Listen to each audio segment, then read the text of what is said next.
Bir iz bulamadım abi. Arkadaşları restorana yönlendirdim. Ben de buraya geldim. Polat Bey? Kusura bakma, seni de uyandırdık. Estağfurullah. Bizim çıkmamız gerekiyor Birsen. Bir şey mi oldu? Halletmemiz gereken bir mesele var. Tabii. Nasıl gerekiyorsa. Safiye bu gece dönmeyecek. Elif ve Leyla sana emanet Birsen. Elif Leyla'nın ilacı. Hem biz çok eğleniyoruz. Hiç endişeniz olmasın. Teşekkür ederim.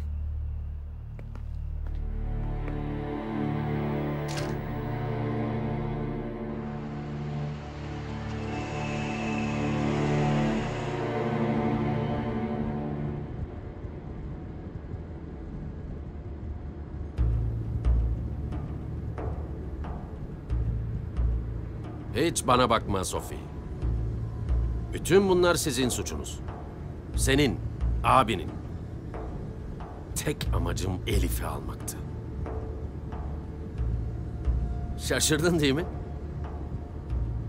Kusura bakma ama ne arkadaşlığın ne de sıkıcı sohbetlerin umurumda bile değildi.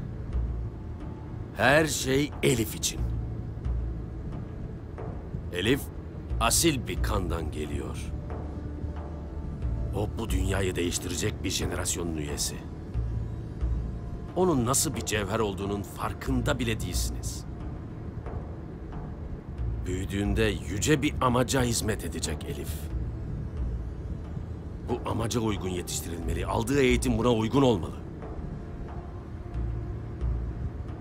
Ama siz her seferinde bir yolunu bulup yazık ettiniz o güzelim çocuğa. Bir sürü gereksiz, saçma sapan bilgilerle doldurdunuz beynini. Özellikle de Nazife Hanım. Ha, bir de o öğretmen var. Mecbur kaldım. İkisini de öldürmeye. Hepsi Elif içindi.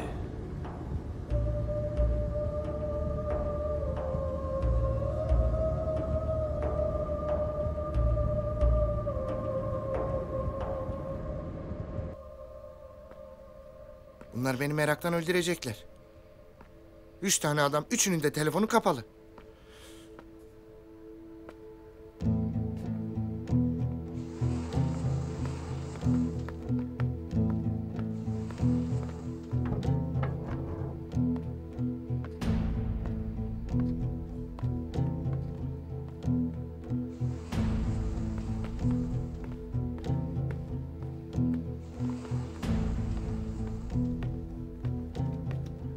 Martin'in evinden aldığım çanta bu abi.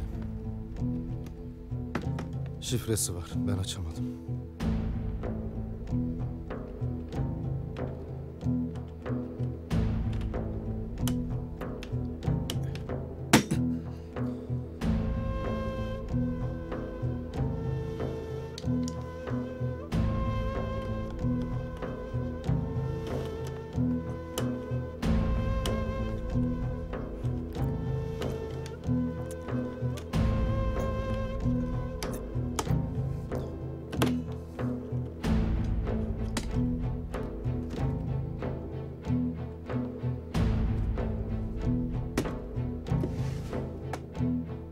Bilgisayarı niye bu çantada saklamış?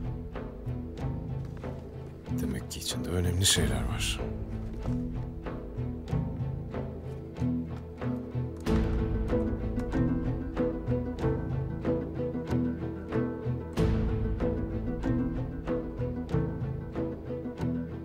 Bunu Erdem'e gönder, çözsün. Tamam abi.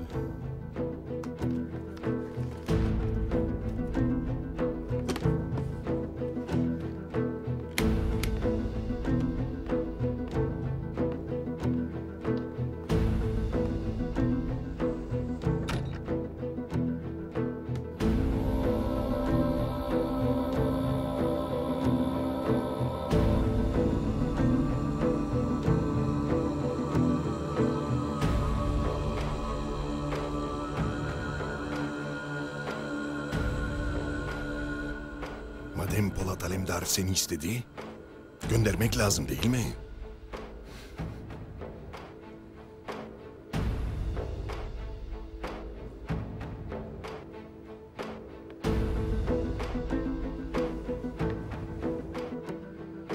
Polat'la buluşmaya. Hazır mısın Settar?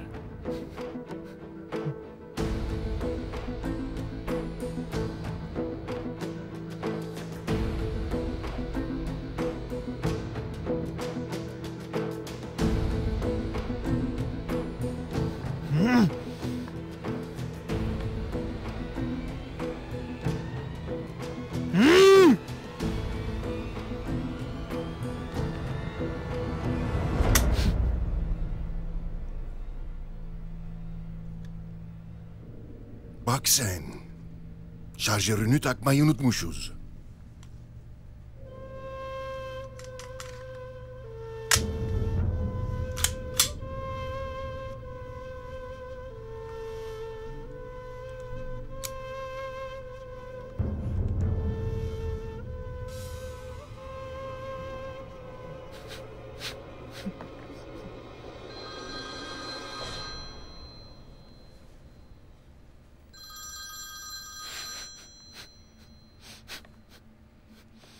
Seni biraz bekleteceğim. Alo, Beklediğin mal hazır Andrei. 1. sınıf değil mi? Senin için özel çalışıldı. Güzel. Rusya'ya kardeşime göndermeni istiyorum. Gönderirim. Bu aralar bir süre ortalıkta görünmeyi düşünmüyorum. Ne o, Polat gelip seni alır diye mi korkuyorsun Ordinarius? Korkmakta haksız mıyım? Sana ulaşmak isteyen önce bana geliyor. Settar'ı unuttun galiba. Unutur muyum? Şu an karşımda oturuyor. Son dakikalarının keyfini çıkarıyor. İlk akan onun kanı olacak.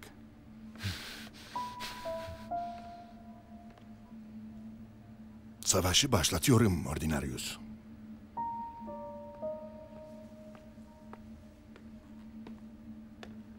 Misafiriniz geldi.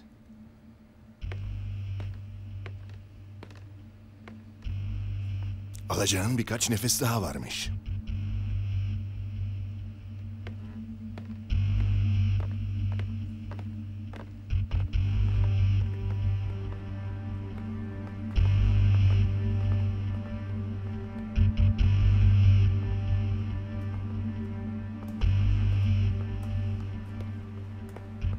Hoş geldin. Hoş bulduk. Andre, yardımına ihtiyacım var. Nasıl bir yardımmış bu? Brandon öldü. Smith burada değil. Algis de yok. Korumana ve güvenli bir yere ihtiyacım var. Kimden kaçıyorsun? Polat Alemdar'dan. Deşifre olmak üzereyim. Sana tavsiyem çek git buralardan. Sana harcayacak vaktim yok. Yarım kalan bir işim var. Onu halletmeden gidemem buralardan. Sen bana koruma verecek misin? Niye böyle bir şey yapayım ki? Senin için bir hediyem olacak çünkü.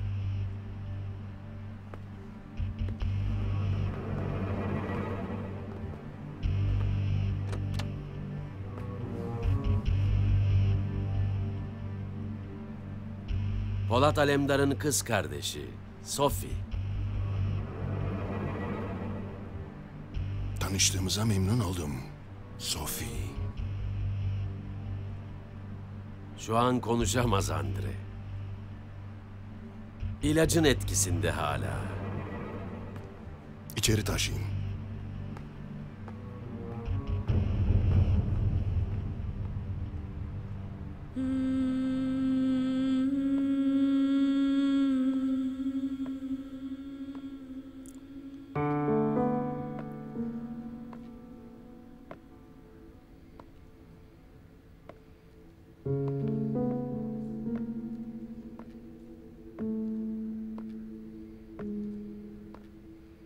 Safiye kaçırıldı Cahit. Bu konuda net miyiz?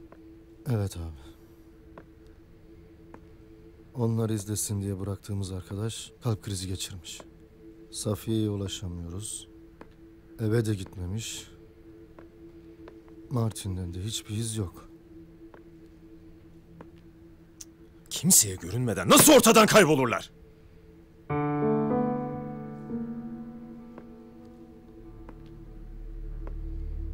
Abi daha önce Armageddon ikisini birlikte kaçırmıştı. Canlarını yaktık diye yine onlar yapmış olabilirler mi?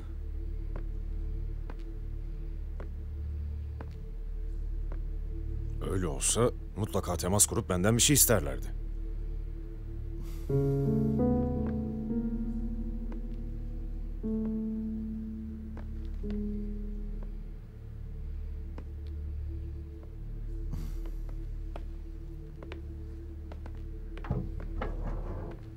Cahit.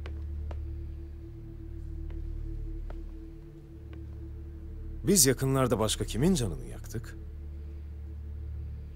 Fehmiler var abi. Onlar mı yapmış diyorsun abi? Son yaptıklarımızdan sonra olabilir Cahit. Abi izin ver ben gideyim.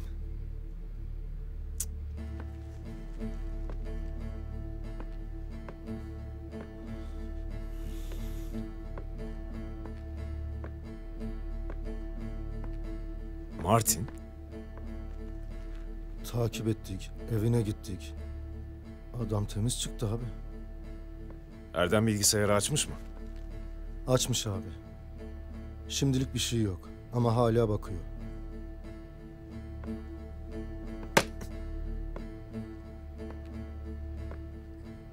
Aynur'alara söyle, bütün çıkışlarda hazır olsunlar. Ne olur ne olmaz. Tamam abi.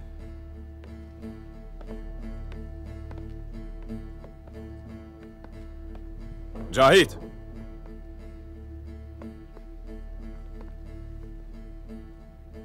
Bu işi tilki yapmış olabilir mi? Olabilir abi. Yok.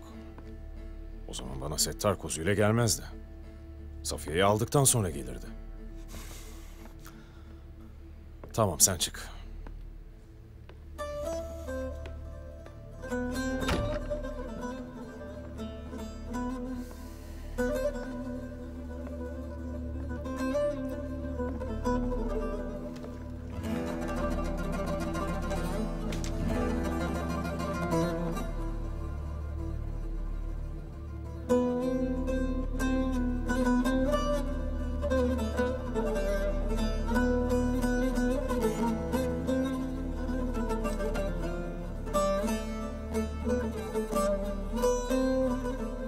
Aradığınız kişiye şu anda ulaşılamıyor. Lütfen daha sonra tekrar deneyin. Martin'in izine rastlarsanız hemen haber verin. Tamam Aynur'a. Martin mi kaçırmış Safiye'yi? Bilmiyoruz Evren. Abi her ihtimale karşı takip edelim dedi. Ben de takip ederim dedim ama olmadı. Ne diyorsun sen Erhan? Sinirden ne dediğimi biliyor muyum Cahit? Neyse ben çıkıyorum. Abi içeride. Sen burada kal.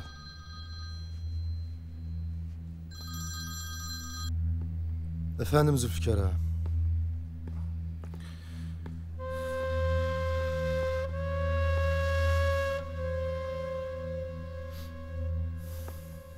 Aradığınız kişiye şu anda ulaşılamıyor. Lütfen daha...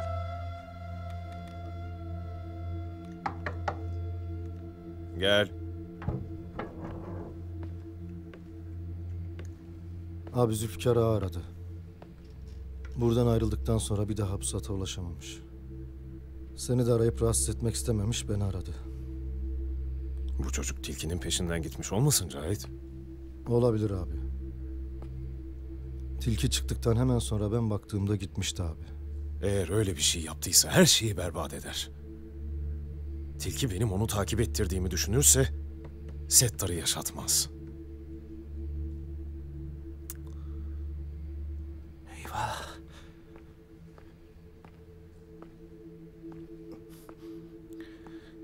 Aradığınız kişiye şu anda ulaşılamıyor. Lütfen daha...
Yardımın için teşekkür ederim Andre.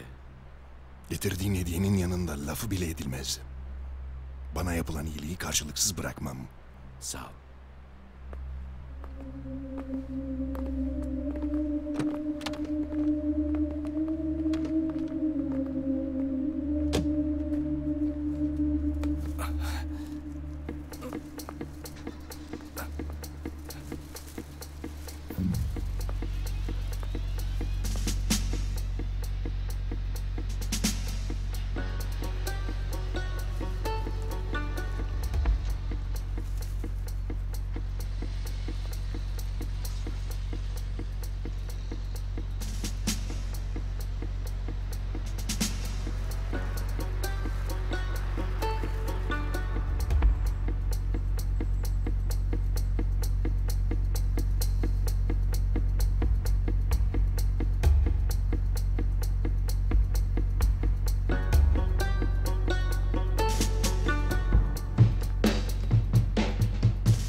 Cahit, Ne var Erhan? gelsene bir şey konuşmam lazım. Erhan burada söylesene, kim duyacak? Abi duyar. Gelsene sen.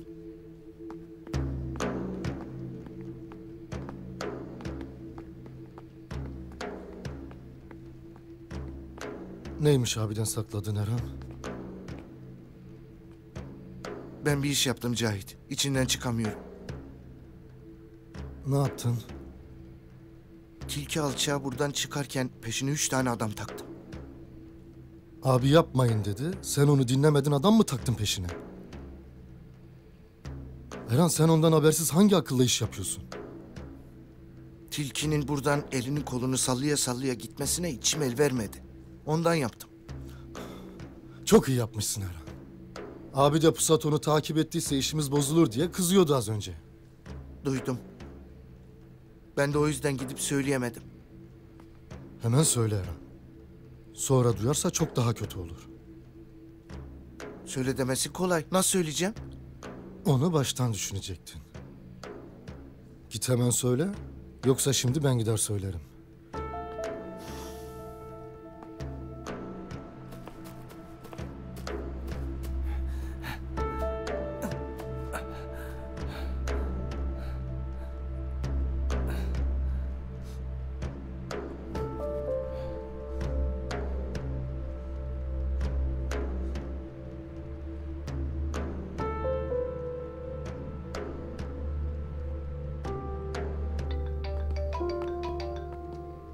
Alo.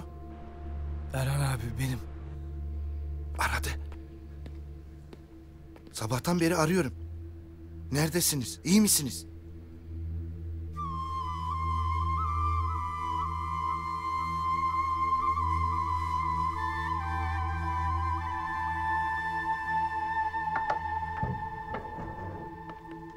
Tilkinin yerini bulduk abi. Neredeymiş? Kilyos taraflarında bir barakada. Nereden öğrendiniz peki?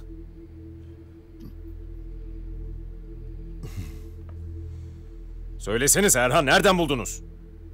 Ben buradan çıkarken tilkinin peşine adam takmıştım. Bunu sonra konuşacağız Erhan. Ne görmüşler peki? Ben mekanı gözlemek için uzaktan takip edin demiştim. O sırada Pusat da takip ediyormuş. Pusat yakalanınca müdahale etmişler. Onlar da yakalanmış. Sana haberi veren tilkinin elinden mi kaçmış? 3 arkadaşı da vurup öldü diye atmışlar bir yere abi. Bu da yaralı uyanmış. Şimdi telefon bulup haber verebilmiş. Hadi gidiyoruz. Abi dahası da var. Safiye de tilkinin elindeymiş.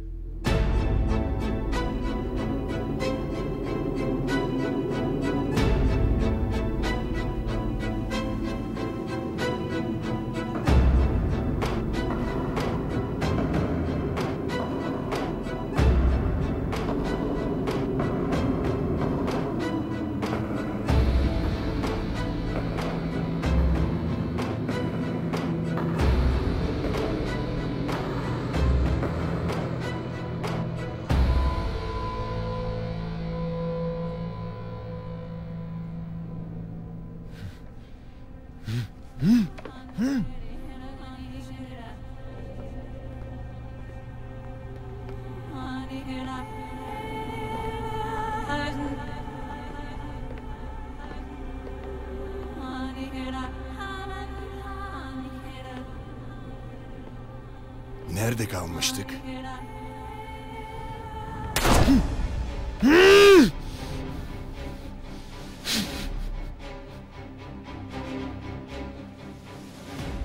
Sonunda hallettik.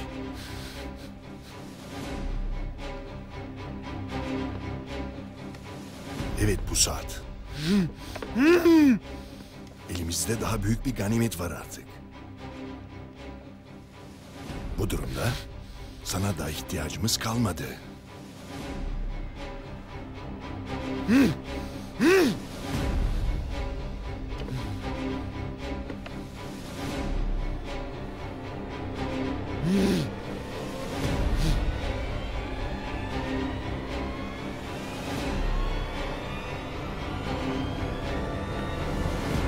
Efendim, Yine ne var? adamlarımızdan biri ölmüş. Cep telefonunu da bulamadık üzerinde. Burnumuzun dibine kadar giriyorlar, haberiniz olmuyor mu? Polat'ın adamlarını gömmüştünüz değil mi? Kontrol ettik. Biri kayıp. Ben kime demiştim gömün diye?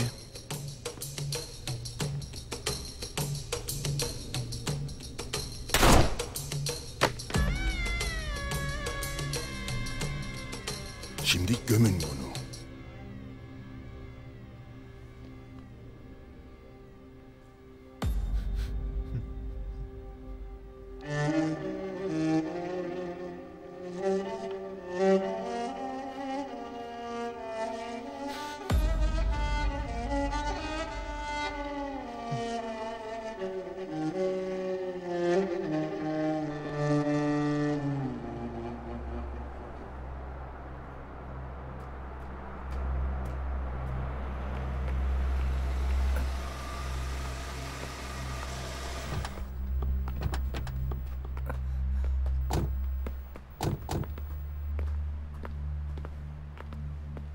İyi misin? İyiyim, İyi misin? iyiyim efendim. Çok yolumuz var mı? En fazla 300-400 metre. Yaran nasıl, dayanabilir misin? Dayanırım. Sen arabada kal. Yaran ağır görünüyor. Tamam. Gel.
Çok sabırsızmışsın. Pusatı peşime takarak anlaşmayı bozdun Polat Alemdar. Artık savaş başladı. Tilki!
Kahvaltı hazır. Çayınızı hemen koyayım.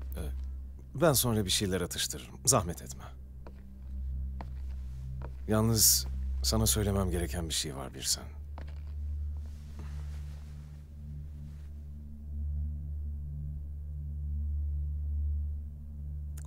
Dün gece evden çıktım ya. Hı hı. Kız kardeşim Safiye kayıp. Aman Allah'ım. Çok üzüldüm. Benim yapabileceğim bir şey var mı? Evet var. Leyla ile Elif bunu öğrenmesin. Tabii tabii. Peki ne diyeyim sorarlarsa? Vakıfla ilgili işleri olduğunu söylersin. Acil İsviçre'ye gitmesi gerekmiş. Yakında döner. Anladım. Onlara hissettirmemek için elimden geleni yaparım. Teşekkür ederim.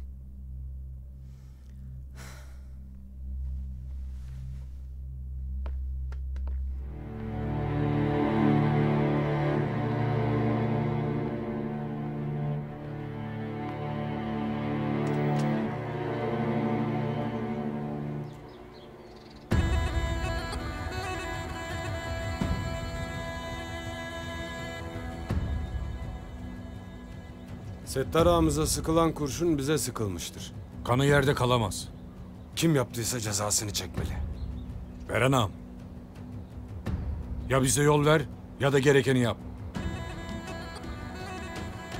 Hem kardeşlerimiz hem ağamız öldürüldü. Bize bu acıyı yaşatanlar karşılığını misliyle alacaklar. Her şeyin zamanı var. Bizim burada kalemizi yıktılarsa yeniden yapmaya geldik. Önce burada yerimizi sağlam tutacağız. Sonra bize kurşun sıkanların boğazına yapışacağız. Şimdi dağılın. İstanbul'da herkese duyurun. Beren ağa geldi. Artık sokakta işler değişecek.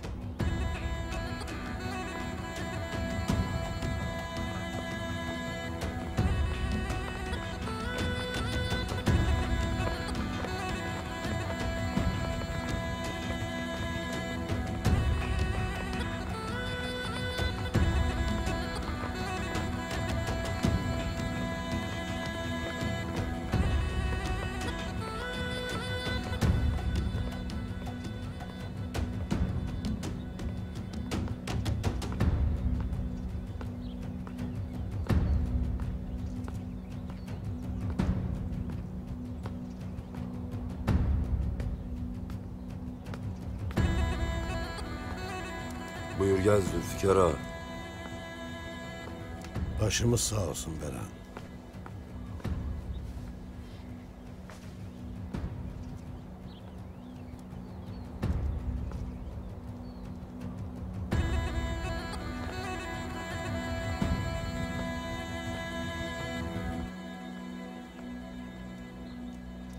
Dostlar sağ olsun da Zülfikar ağa, kuru kuruya baş sağlığı benim içimi soğutmaz.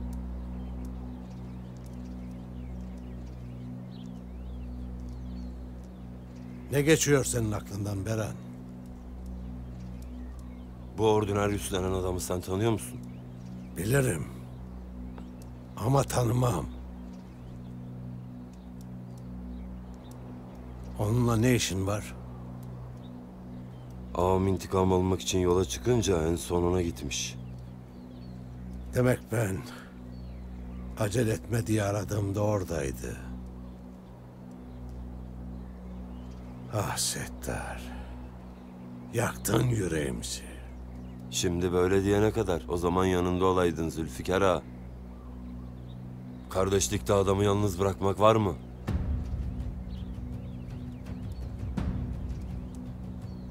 Acın taze. Öfkeni anlıyorum Beren.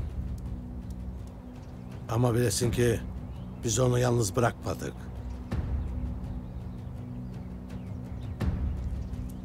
O bizi dinlemedi. Bir başına hareket etti. Sen Polat'ı dinle. O sana gerekeni söyleyecektir. Ben gerekeni biliyorum Zülfikar ağa. Polat'ın bana bir şey söylemesine de ihtiyacım yok.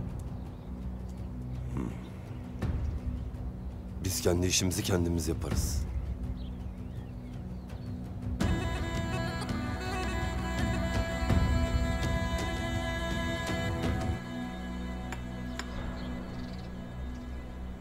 Polat Alemdar, Irak'ta kuyu sahiplerini bir araya getirmek için uğraşıyor.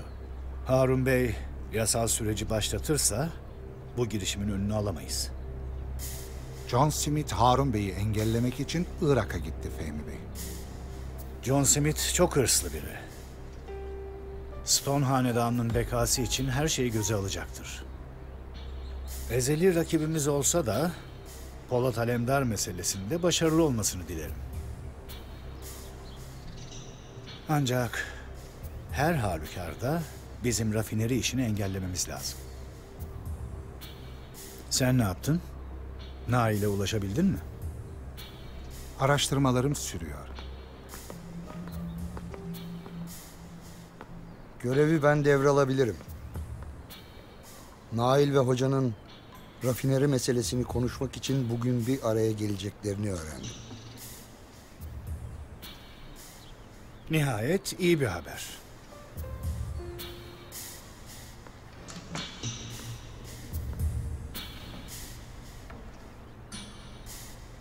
Nerede buluşacaklarını biliyor musun? Toplantı mekanını öğrenmek çok zor. Ama mutlaka izlerini bulacağım. Şu andan itibaren görevinin önemi 2'ye katlandı Mete. Hoca hayatta olduğu sürece rafineri girişimleri devam edecek. Bu toplantı asla gerçekleşmemeli. Görevimin bilincindeyim Fehmi Bey. Hiç şüpheniz olmasın. John Smith'le de bağlantıya geçmeni istiyorum. Kendisini ortak çıkarlarımız konusunda bilgilendir. Polat Alemdar'ı ortadan kaldırmak için her türlü işbirliğine açık olduğumuzu ilet.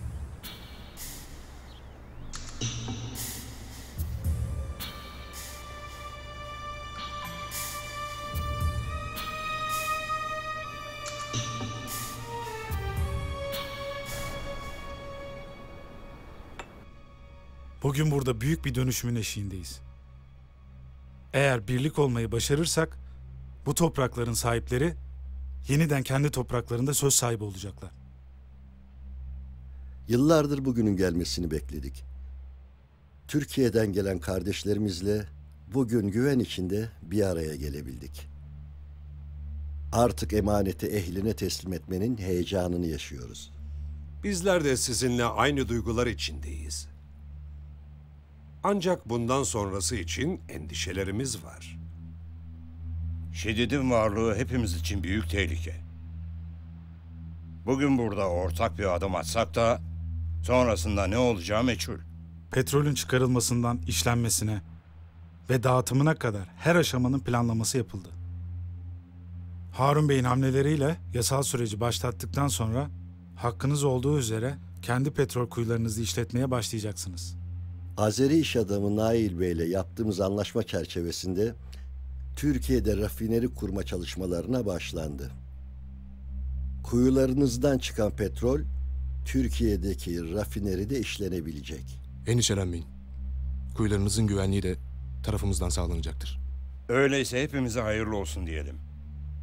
Maalesef Nedim Bey iştirak etmeden süreci başlatamayız. Kendisi önemli hisse sahibidir. Bugün burada bulunmaması büyük talihsizlik. Nedim Bey'in bugün burada olmamasına şaşırmadım. Kendisi epeydir Şedid'in kıskacında. Çiftliğinden bile dışarı çıkamıyor. Biz kendisiyle konuşup meseleyi izah ederiz. Bizimle birlikte adım atmaya ikna edebileceğimizi düşünüyorum. Öyleyse ben de anlaşma için Nedim Bey'in kararını bekleyeceğim. Nedim Bey'i beklemeliyiz. Doğrusu bu. Tabii. Nedim Bey'le beraber olmamız lazım. Evet, hep birlikte hareket etmemiz gerekiyor. Evet.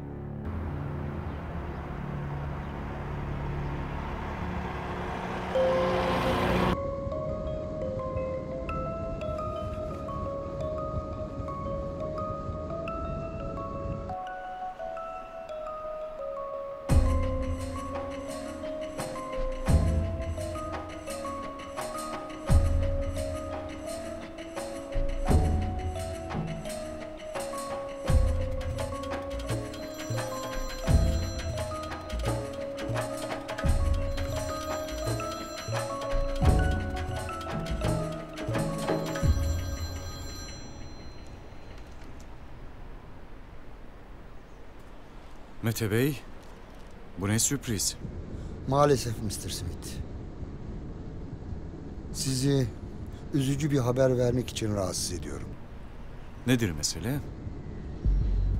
Can Bey, dün gece Polat Alemdar tarafından öldürüldü. Evet, haberim var. Üzüldüm. Birlikte yapacak çok işimiz vardı. Merak etmeyin efendim. Can Bey'in işlerini bendeniz yakından takip ediyorum. Anladım. Öyleyse Türkiye'ye döndüğümde sizinle daha yakından görüşeceğiz. Türkiye'ye dönmenizi beklemeden size söyleyeceklerim var Mr. Smith. Sizi dinliyorum. Can Bey'in vefatından sonra işlerin aksamaması için büyük çaba sarf ettiğimi bilmenizi isterim. Bu zor günlerde konseye verdiğim destekle yerimi daha sağlam aldım. Sizin adınıza sevindim Mete Bey. Şimdi müsaadenizle çok önemli bir iş üzerindeyim. Polat Alemdar burada da boş durmuyor. Bu meseleyle hemen ilgilenmem gerekiyor. Ben de tam bu meseleden bahsetmek üzereydim. Fehmi Kuzuzade, Irak'taki faaliyetlerinizin destekçisi olduğunu bilmenizi istiyor. Polat Alemdar'ın Irak'taki tehlikeli girişimlerinden haberdar. Ve sizin bu tehlikeyi bertaraf edeceğine olan inancı sonsuz. Bunları duyduğuma sevindim. Fehmi Kuzuzade'ye iyi dileklerimi iletin lütfen. Mutlaka ileteceğim. Kendisi ayrıca mücadelenin Türkiye'deki ayağıyla ilgilendiğini bilmenizi istiyor. Hoca ve Nail Bey'in rafineri kurma girişimini engellemekte kararlı. Ben de Harun Bey'in ve tapu sahiplerinin işini bitirdiğimde Fehmi Bey'le görüşecek çok ortak meselemiz olacak.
Hoş geldin Zülfikar ağa. Sağ ol Can Polat'ım.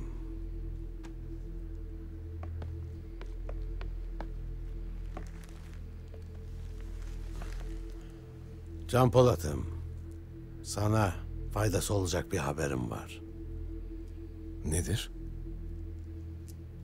Settar'ın taziyesinde yeğeni Beran'la konuştuk. Konuşurken söylediği bir laf dikkatimi çekti. Ne dedi? Şu, uyuşturucu işiyle uğraşan bir adam vardı. Settar'la Pusat Almanya'dan beraber getirmişlerdi. Ordinarius. Tamam o. Settar, Tilki'yi bulmak için ona gitmiş. O zaman gideceğimiz ilk adres belli.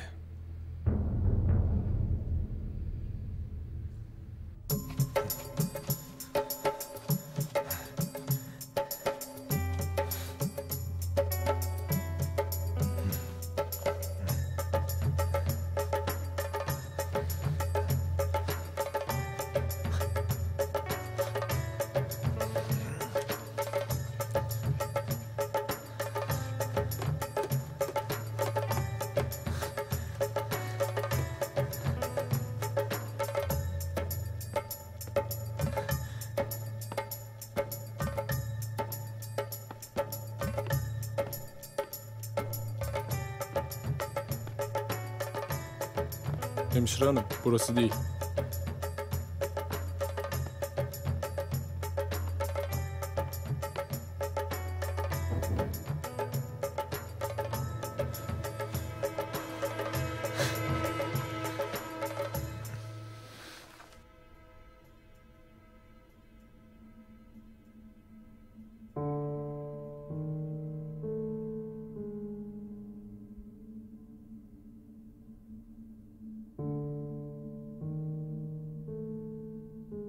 Merak etme Sophie. Sana bir zararım dokunmayacak.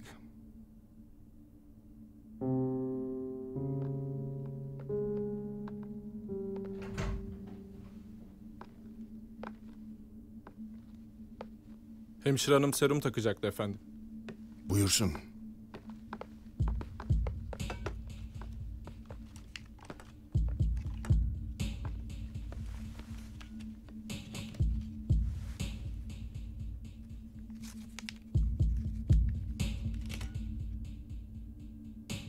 Serum yeterli olacak mı?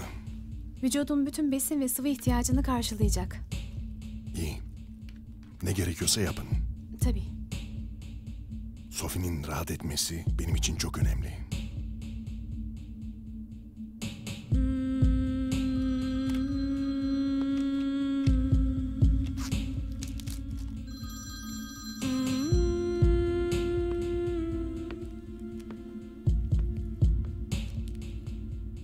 Stefan, sana bir paket gönderiyorum. Yarın elinde olur. Söylemem, sürpriz olsun. Ama çok beğeneceğin bir şey.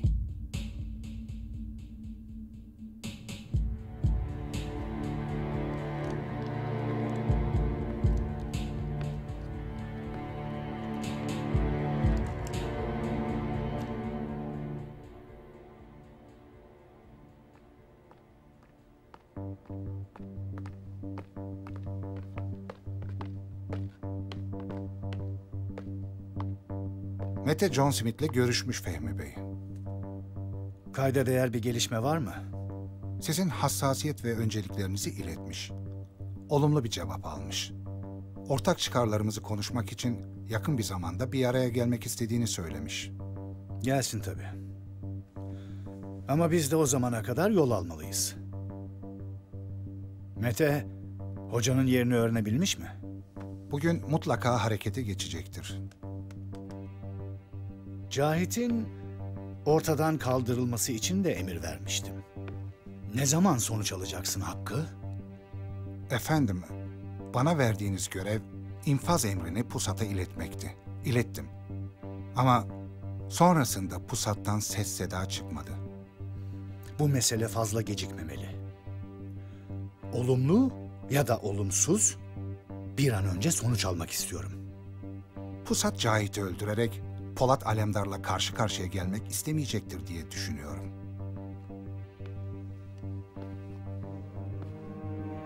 Eğer öyleyse Polat'la bağlarının devam ettiğini anlarız. Bu durumda önce Pusat'ın işini bitirip Polat'a karşı bir hamle daha yapmış olacağız. O zaman da Cahit'i temizlemek için bütün aracıları çıkarıp sen devreye gireceksin Hakkı. Efendim, Cahitsiz bir dünyada yaşamak için sabırsızlanıyorum.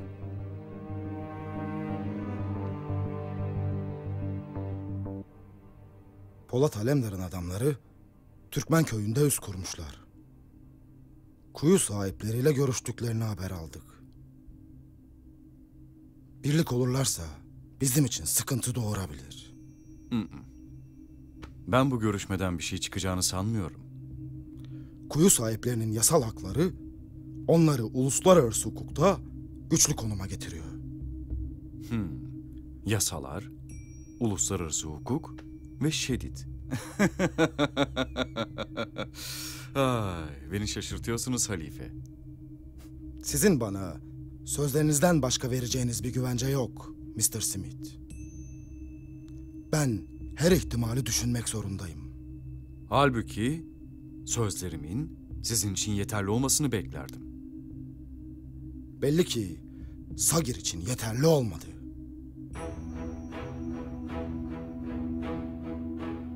Öyleyse sana sözden fazlasını vaat ediyorum halife.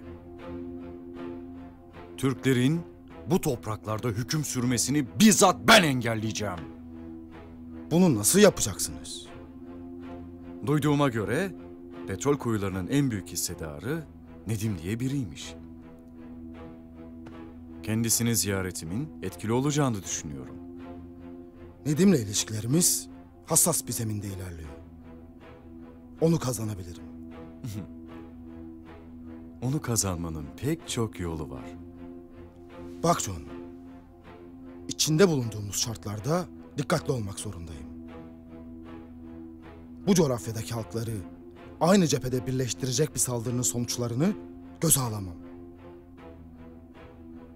Sakın onları üzerimize çekecek bir hamle yapmayın. Ben o cephenin üzerine yürürüm.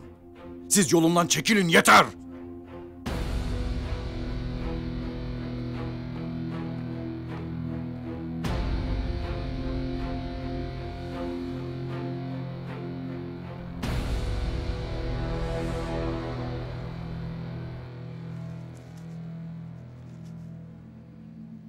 Rusya'ya giderken çok dikkat et.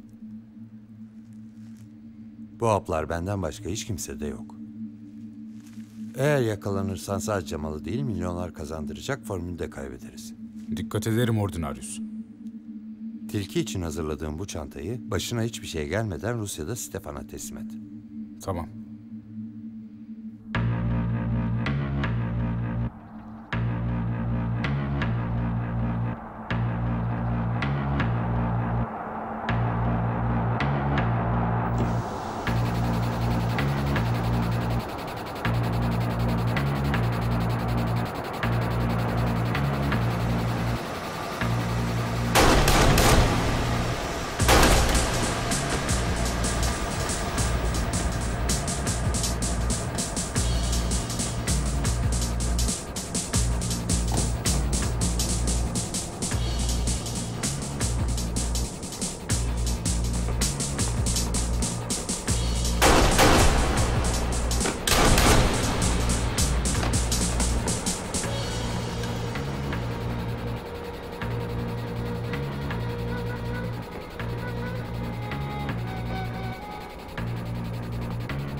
Patron, baskın var. Kim? Polat Alemdar. Ben Tilki'ye söylemiştim. Settar'ı öldürdü, Polat'ı karşımıza aldı. Yanlış yaptı.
Bunu siz alın. Anlatacak bir şeyleri varsa dinlersiniz. Tamam abi. Geç. Beni öldürme Polat. İstersen senin için çalışırım. Bana tilkinin yerini söylersen yaşarsın.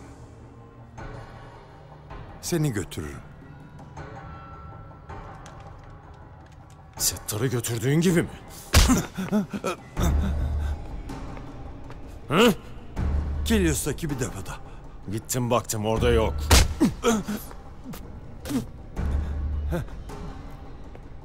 Ben başka yeri bilmiyorum. Beni yorma. Konuşacak mısın? Gerçekten başka bir şey bilmiyorum.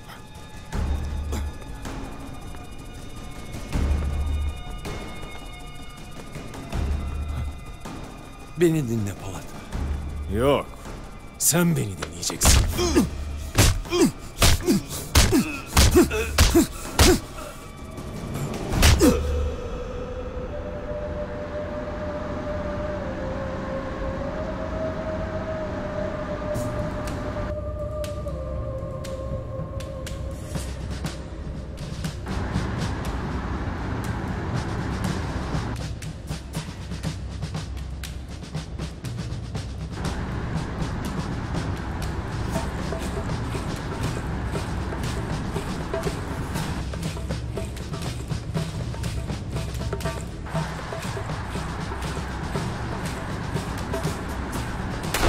Baskın var, kenara çek.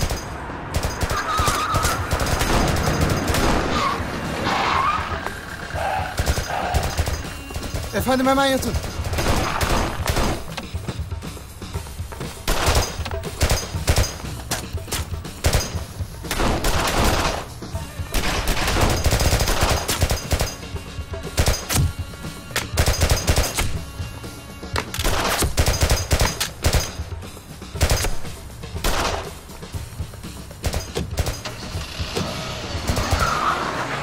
Siz burada kalın, hocayı koruyun. Hadi takip et.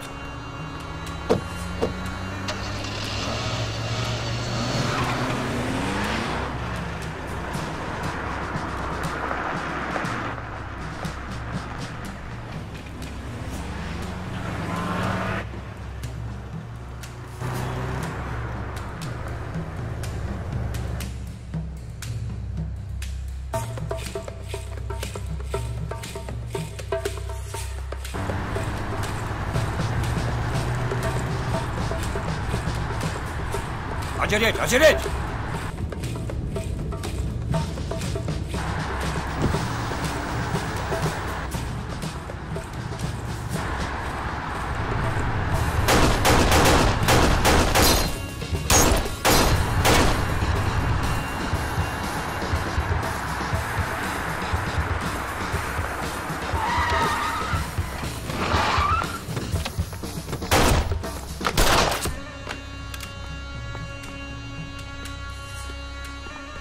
Acele et, hadi hemen dönmemiz lazım.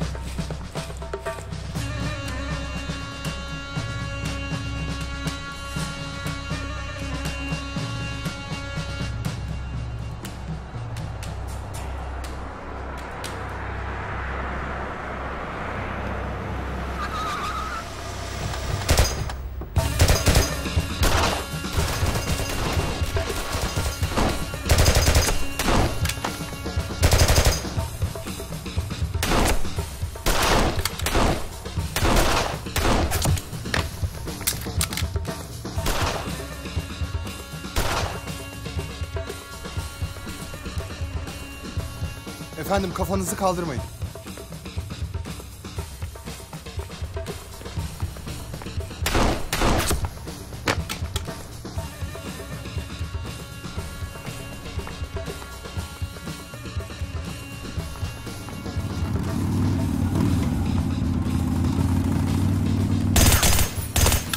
Bu da kim? Yürü arabaya!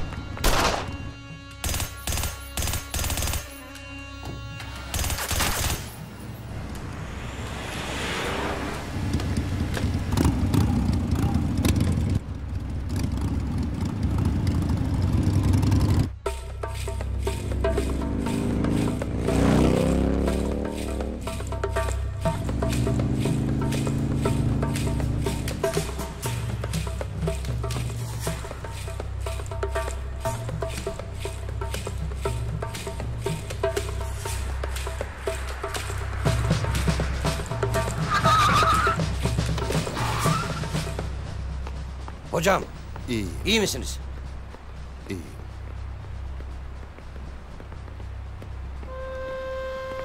İyi misin? İyi.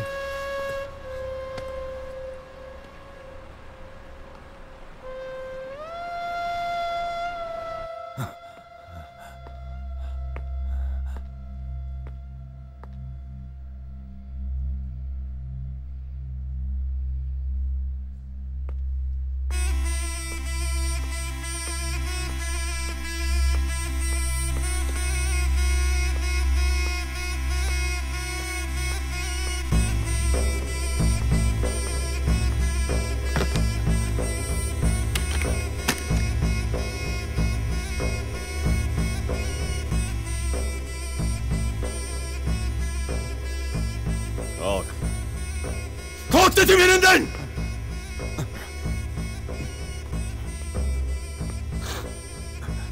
Konuşacak mısın şimdi?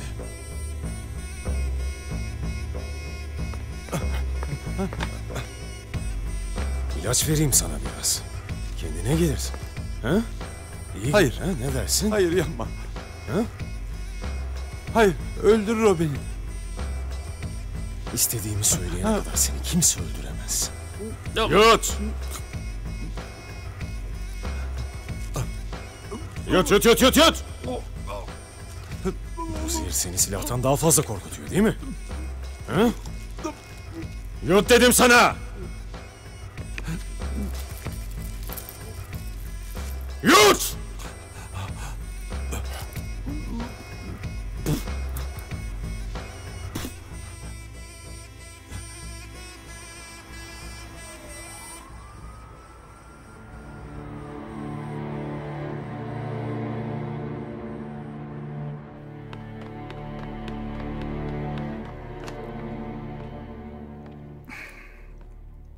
Mete'den haber var mı Hakkı? Var efendim. Hocanın olduğu konvoyun izini bulmuş ve pusuya düşürmüş. Sonuç? Sonuç başarısız Fehmi Bey. Nasıl oluyor Hakkı? O kadar gizli saklı yürütülen bir görüşmenin izini buluyor ama işi bitiremiyor. Hocayı ve korumalarını hazırlıksız yakalamış. Ama planlamadığı şekilde bir müdahaleyle karşılaşmış. Ne demek istiyorsun?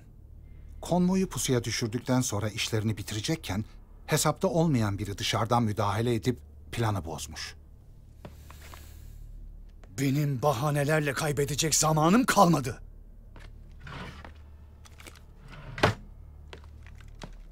Efendim, nereye? Yoluma çıkanları temizlemeye Hakkı. Fehmi Bey,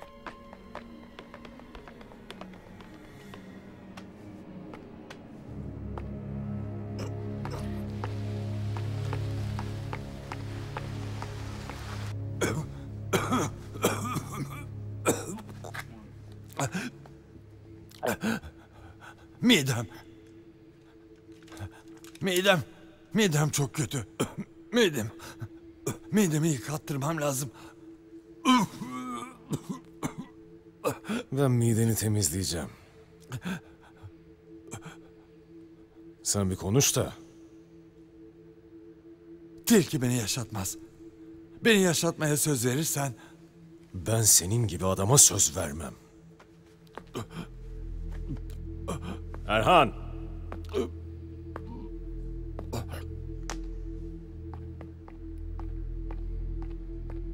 Efendim abi. Çıkıyoruz.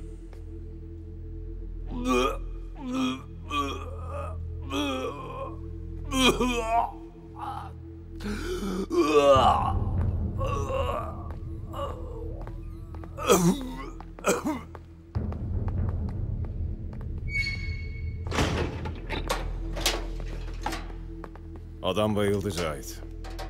Kendine gelince bana haber verirsiniz. Tamam abi. Erhan sen arabayı hazırla. Öbürü ne oldu?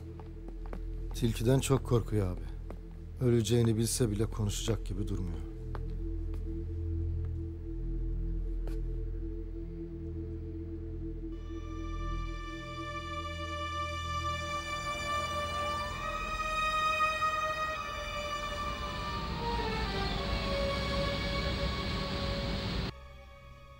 Safiye'den haber var mı? Maalesef yok. Benim iznim yarın bitiyor. İş çıkışı yine buradayım ama gündüz hasta bakıcı hem Leyla hem de Elif'le ilgilenebilir mi bilmiyorum. Sen bunu dert etme. Bakarız çaresine. Sana çok teşekkür ederim Birsen.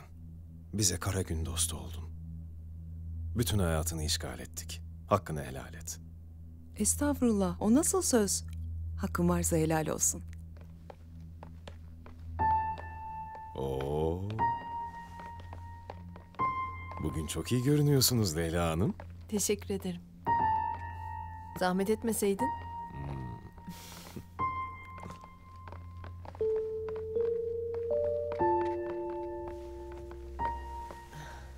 Baba Leyloş iyileşti baksana. Çok yakında tamamen iyileşecek kızım. Halam nerede baba? Yakında gelecek kızım.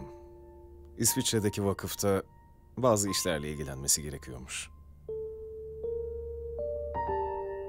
Bütün çocuklar senin gibi şanslı değil Elif'ciğim. Savaşta bütün ailesini kaybetmiş kimsesiz çocuklar var. Anlıyorum, tamam. Halam o çocuklarla da ilgilensin ama bir arasa da sesini duysak. Müsaadenizle.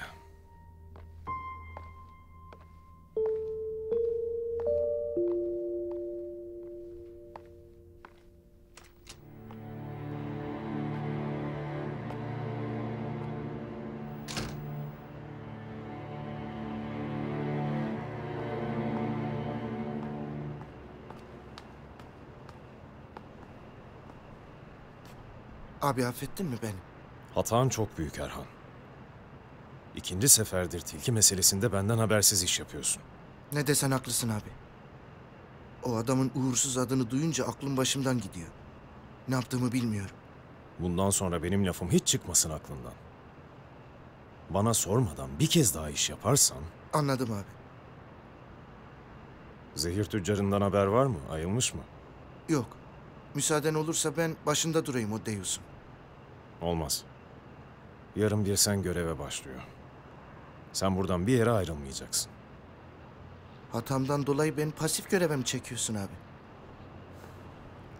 Ailemi sana emanet ediyorum Erhan.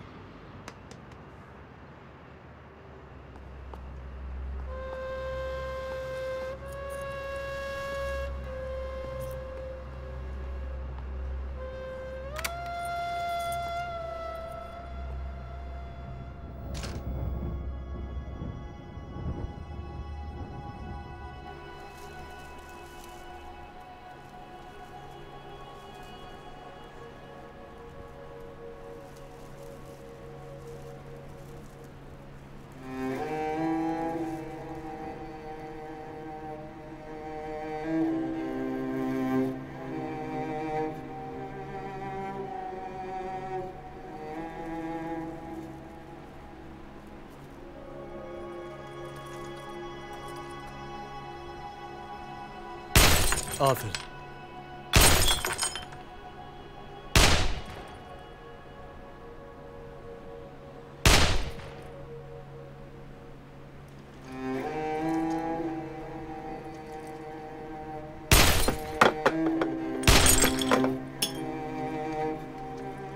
Talime ne gerek var abi? Sen yanımdayken bana bir şey olmaz. Hep yanımda olacaksın değil mi abi? Tabii ki yanında olacağım. Ama şimdi talime devam. Şerit'in video klipleri çok ses getirdi. Şimdi bir de canlı performansınızı görelim. Dikkatli olun. Nedim'in oğullarını sağ istiyorum. Hadi.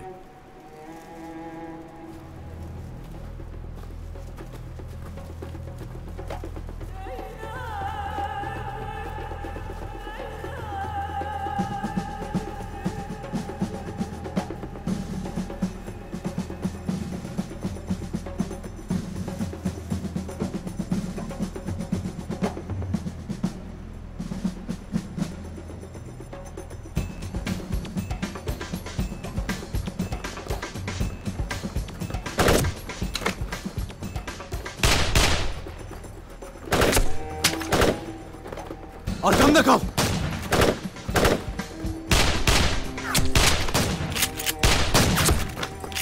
Koş koş koş koş koş!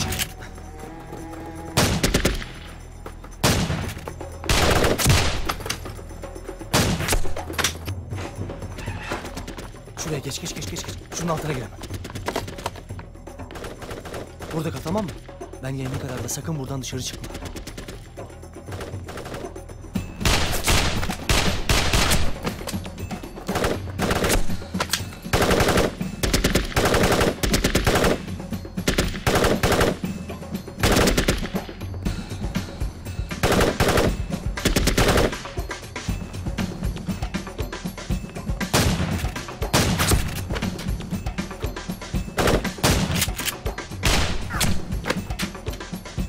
Teslim olun!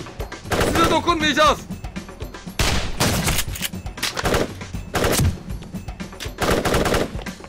Teslim olun!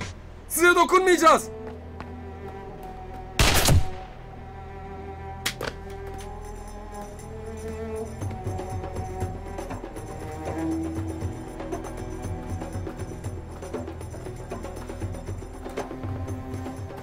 Sakın!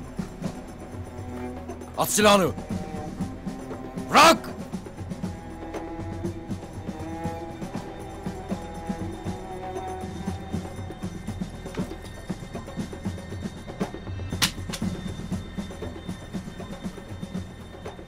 Nedim Bey, zorlu bir sürecin sonuna geldik. Şimdi sizin göstereceğiniz kararlılık bu coğrafyanın makus talihini döndürecektir. Mücadelenizi takdirle karşılıyorum Harun Bey. Ancak ben uzun süredir Şedid'in ağır baskısı altındayım. Şedid'in sizin üzerinize gelmesi tesadüf değil. Sizin kararınızın belirleyici olduğunun onlar da farkında. Şimdi durumu tersine çevirmek sizin elinizde. Bakın Harun Bey, ailemi güneyde güvenli bir bölgeye yolladım. Ancak iki oğlum benimle kalmakta ısrar etti. Sürekli Şedid'in gözetimi altındayım. Böyle bir hamle ailemin sonu olur. Endişenizi anlıyorum Nedim Bey. Biz sizler için buradayız. Hangi şartlarda olursa olsun ailenizi korumaya çalışacağız. Efendim, Şedid çiftliğe baskın yapmış. Oğullarınızı kaçırmışlar.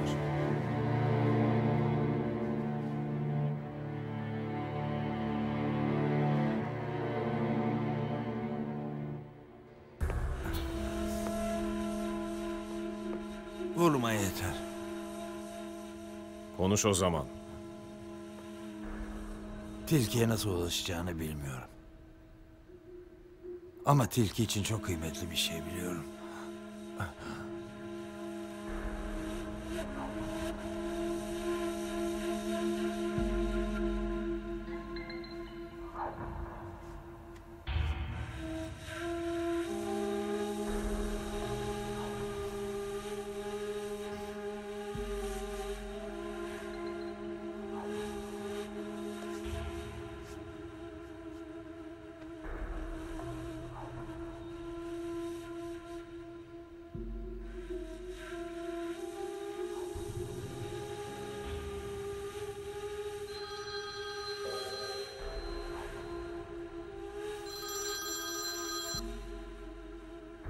Efendim abi. Cahit, ben bu adamdan istediğimi aldım. Konuştuğumuz gibi elindeki adamı bırak da tilkiye gitsin. Sen de buraya gel. Hemen geliyorum abi.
Bakın hele.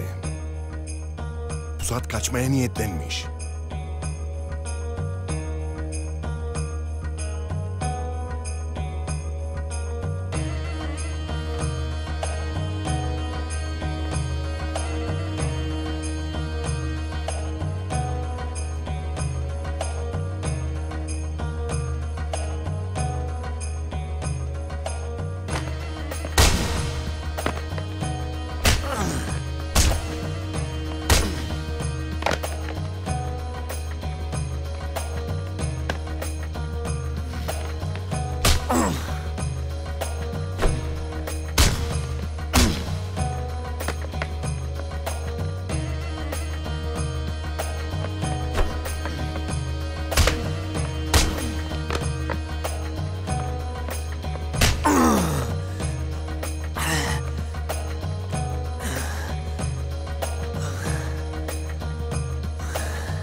Gel bakalım Pusat. Göster kendini. Öldüreceğim lan seni.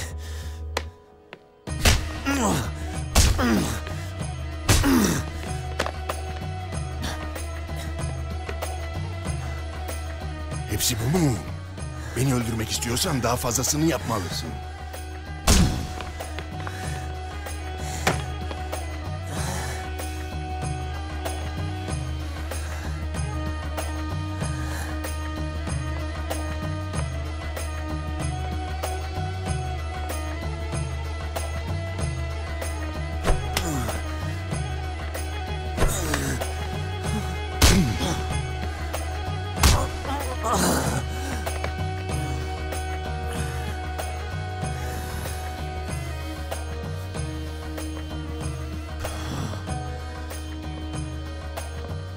Alın götürün şunu yerine.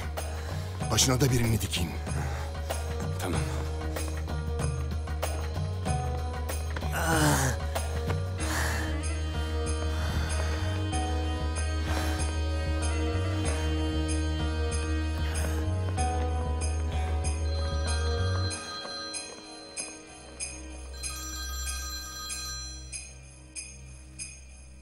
Alo.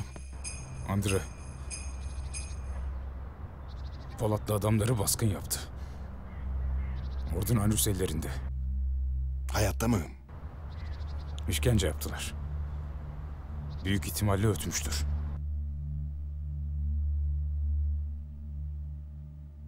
Herkes toplansın. Çıkıyoruz.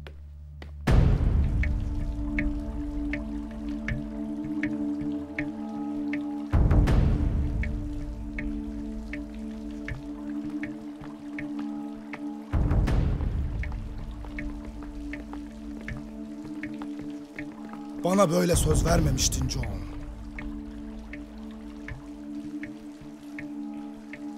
Anlaşmayı engellemek için yapacağımı söylediğim şeyi yaptım. Benim adamlarımı kullandın. Nedim'in oğulları Şedid tarafından kaçırıldı.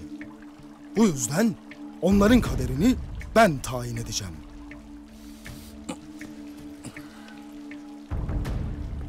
Pekala. Ne yapmayı düşünüyorsunuz saygıdeğer Halife Hazretleri? Nedim'e oğullarına karşılık ortaklık teklif edeceğim. Nedim'in sizle ortaklık yapması söz konusu bile olamaz. Çünkü Nedim, oğullarına karşılık kuyuları benim şirketime devredecek.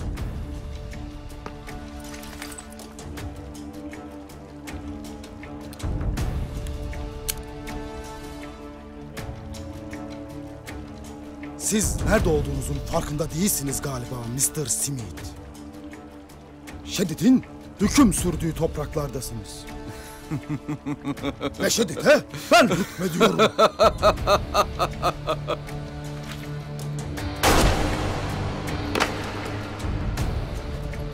Artık değil.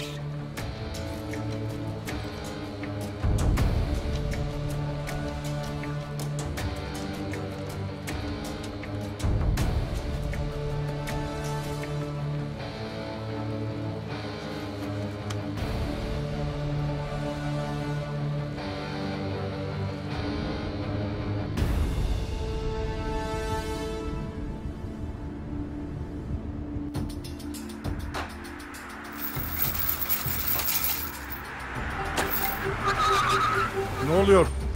Yola tuzak kurmuşlar efendim. Siz buradan ayrılmayın efendim.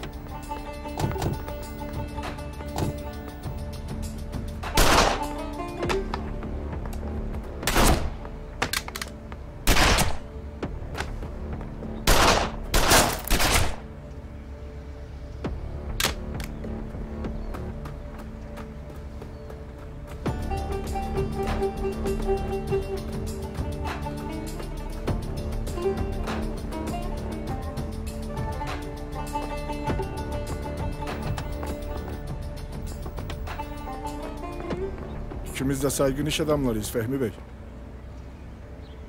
Mesele neyse konuşarak halledebiliriz. Buraya seninle konuşmaya gelmediğimi fark etmiş olmalısın. Hocayla aranızdaki sorunun çözümü için elimden geleni yaparım. Dilerseniz hocaya mesajınızı iletebilirim. Hocaya gereken uyarıyı yaptım. Seninle başkasına mesaj göndereceğim. Kime? Polat Alemdar'a.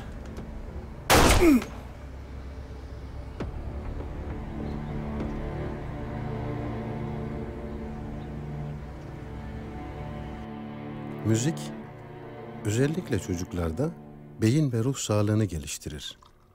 Aslında müzik bize yaşama sevinci aşılar. Ama sen önceki gibi keyif almadın dersimizden galiba. Çok dalgınsın. Yorulduysan ara verebiliriz. Yo, yorulmadım. Bir şeye mi üzüldün kızım? Süha amca, çevremdeki insanları son günlerde çok mutsuz görüyorum. Ne olduğunu da anlamıyorum. Neden böyle düşünüyorsun? Ben de bilmiyorum. Ama Leyla son günlerde çok düşünceli ve solgun görünüyor. Seni görüp de yüzü gülmeyenler de mi var? Teşekkür ederim Süha amca. Ama ben de bir şey yapamıyorum diye üzülüyorum. Senin de yapabileceğin şeyler var Elifciğim. Ne yapabilirim ki? Dua edebilirsin güzel kızım. Baban için, halan ve Leyla Hanım için, bütün sevdiklerin için dua edebilirsin. Ben daha çocuğum. Benim dualarım kabul olur mu ki? Elbette. Hem çocukların duası daha makbuldür. Hadi üzülme artık. Ben onun keyfini yerine getiririm şimdi. Hı hı. Şöyle hareketli bir şeyler çalalım.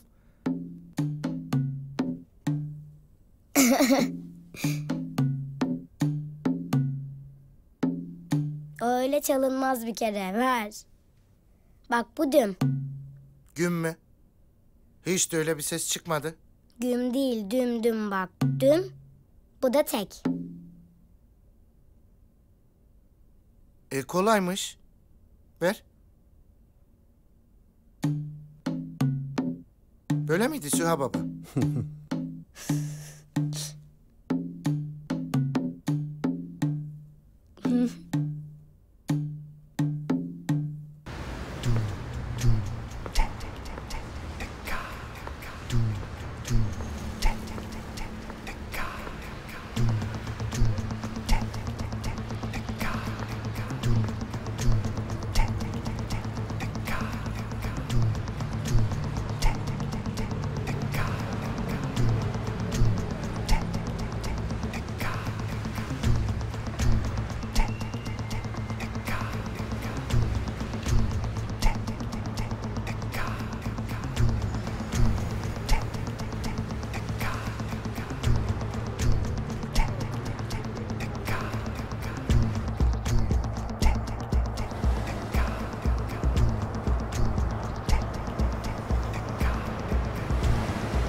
Dum.